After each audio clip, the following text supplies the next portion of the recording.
Hi, this is Mr. Ward, and I'm going to do a short video on how to do this worksheet. Okay, and so in this worksheet, we are finding the standard deviation, and we have a variety of test scores, and you see this table for organizing your information. First thing you'll need to find is the mean of the test scores. Then you will need to find the sample size, which is the count. Okay, and down here you've got test score. Here you have difference from the mean. That's what x minus x bar means. And you have the difference from the mean squared. And these are all things you're going to need to calculate the standard deviation. Okay, cool. That's the worksheet. And I have gone ahead and set up a similar situation over here. And we're going to go ahead and work this out. So the first thing to figure out is going to be the mean. So I've, of course, got all this data about ducks. Instead of test scores, it is duck weights, and these will be duck weights in pounds. And so I've got these pieces of data: 4.8, 6.2, 7.1, 5.6, 4.5, 5.1, and 6.3. Okay, the first thing I'm going to do is I'm going to figure out how much. Well, I'm going to figure out their mean. To figure out their mean, I need to know how many there are. I've got 1, 2, 3, 4, 5, 6, 7. So there's 7 of those. And then I'm going to go into a Desmos, and I'm going to calculate what they add up to. I could also use a spreadsheet. So I'm copying those numbers, and you'll see it doesn't really give me anything until I actually put it together as a sum.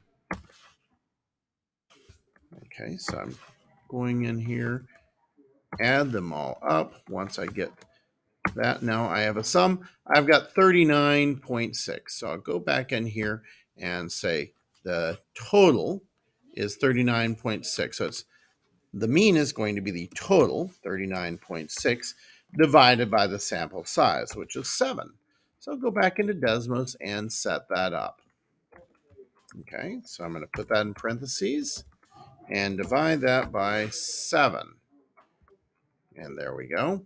We get this number, 5.6 blah, blah, blah. I'm going to round that to the nearest hundredth. Actually, no, I'm going to round it to the nearest tenth. So that's going to be 5.7 when I round it. So the mean is going to be approximately 5.7 rounded. Okay, so now I've got, of course, my duck weights. And let's go ahead and put them down in here. I've got 4.8. I've got 6.2. And I need to get this moved down. So I've also got 7.1 and 5.6 and 4.5 and 5.1 and 6.3. Now here, I'm going to get the difference from the sample, which is, of course, x. Okay, so let me actually copy that over here. Okay, so that's the sample variable. And here we've got x minus the sample mean. So our sample mean was 5.7. So I'm going to be doing 4.8 minus 5.7. Here I'll have 6.2 minus 5.7.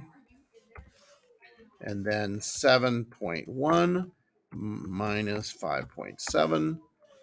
5.6 minus 5.7, 4.5 minus 5.7, 5.1 minus 5.7, and finally 6.3 minus 5.7. And I'm going to go ahead and figure out what all those equal. So that's going to equal negative, let's see, 1.1. Okay, so it's a negative 1.1. 6.2 minus 5.7 is going to be positive 0.5. 7.1 minus 5.7 is going to be 1.4. And then 5.6 minus 5.7 is 0.1. 4.5 minus 5.7 is negative 1.2. And then 5.1 minus 5.7 is negative 0.6. And then finally, 6.3 minus 5.7 is going to be 0.6. Okay, now I need to find the square of all of those. If I added all these, I'm just going to get 0 because the difference from the mean, if we're not getting absolute values, just all boils down to nothing, because that's what they all are. They're all this way or that way, and it all cancels out. So instead, I'm going to need to do the difference of the mean squared, so negative 1.1 squared. Actually, control period gets me a square thing. Okay, and that's going to be 1.21 because 11 squared is 121. Anyway, that'll be positive. So now I've got 0.5 squared, and that's going to be 0.25. 1.4 squared is going to be 1.96. 14 squared is 196. So 1.4 squared will be 1.96. Okay. 0.1 squared is going to equal 0.01. Negative 1.2 squared is going to equal 1.44, because 12 squared or negative 12 squared would be 144.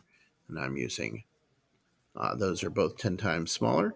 And then negative 0.6 squared is going to be 0.36.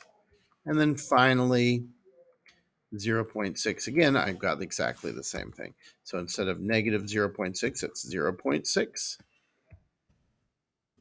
And that's going to equal 0.36 as well.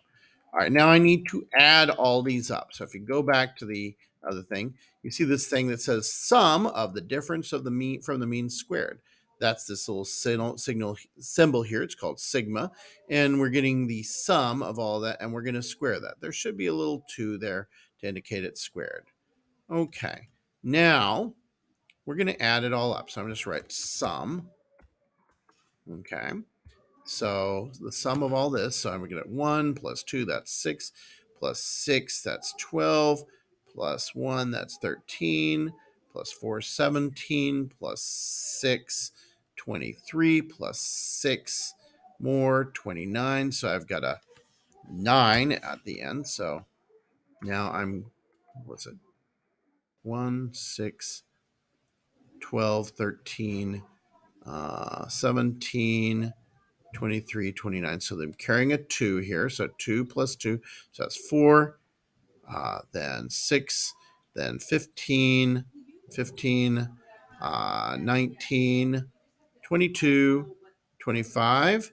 So that's a 5. Carry the 2. So 2 plus 1 is 3, 4, 5. So 5.69 is the sum of all of those squares. Okay, so now I've got the sum. Now, since this is a sample, instead of dividing by the sample size, I'm actually going to divide by 1 less than the sample size. So n minus 1 is going to equal 7 minus 1, which will equal 6. So that's actually what I'm going to use. If I had a whole population, I knew I had the population, I divide by the population size, but I don't. So I'm going to account for the fact that there's going to be more variability in a sample than there will be in the entire population. And so I'm going to divide 5.59 by 6, which is going to be really close to 1. Let's go to Desmos and do that. So 5.59 divided by 6. And I get 0.9316, blah, blah, blah. I'm going to round that to 0.93. Okay, so I get, now I'm going to have standard deviation Okay. And actually, this is called the variance, I should say, because this is the square. Okay. So variance. The variance is the sum of the squared differences. Okay. Divided by this 6 here. So I'm going to have 0.93. Now, to get the standard deviation, I had to get the square root of that. This was squared. It's a sum of squares. I need to bring it back down. So standard deviation, I'm going to get the square root of 0.93. So let's go in here, and I'm going to say 0.93. And I'm going to put that in parentheses. Actually, here's what I'll put in parentheses. Get rid of it for a second. I do SQRT, and Desmos understands that I'm doing a square root. And it's going to be the square root of 0.93, which is pretty close because I'm getting kind of close to the square root of 1.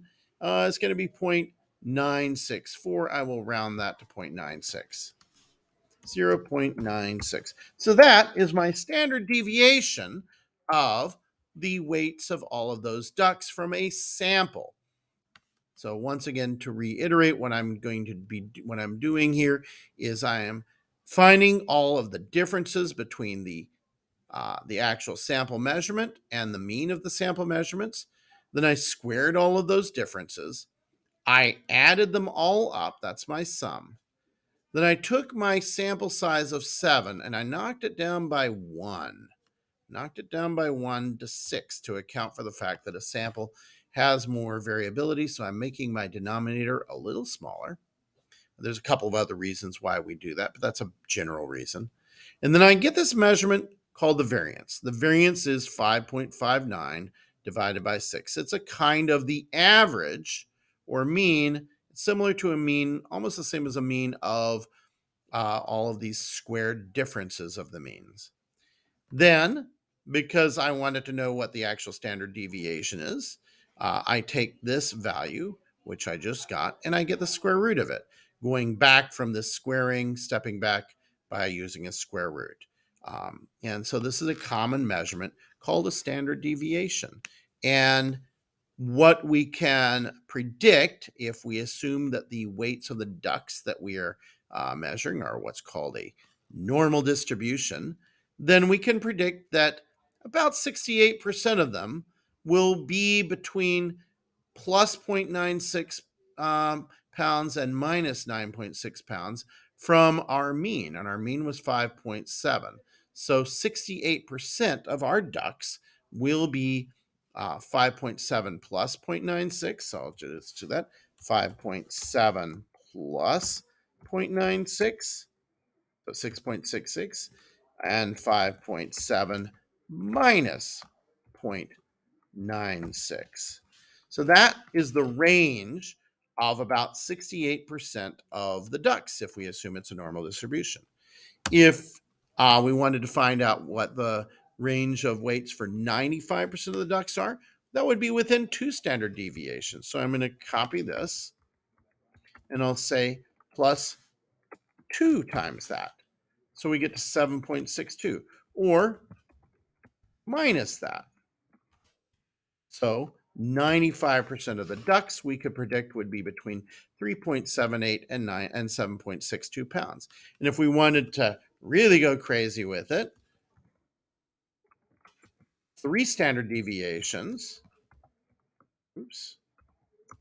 3 standard deviations is going to give us 97.5% of our ducks are going to be between 2.82 and 8.58 pounds. So this is a common tool used by people in statistics. It's called the standard deviation. So what you're going to want to do is you're going to use and apply this approach to working through the questions in this worksheet. Okay, and so hopefully I've worked out for you that this is the sum of all of those differences squared. So you find the difference for each sample from the mean, you square it, you add all of that up, and then you divide it by 1 less than the sample size.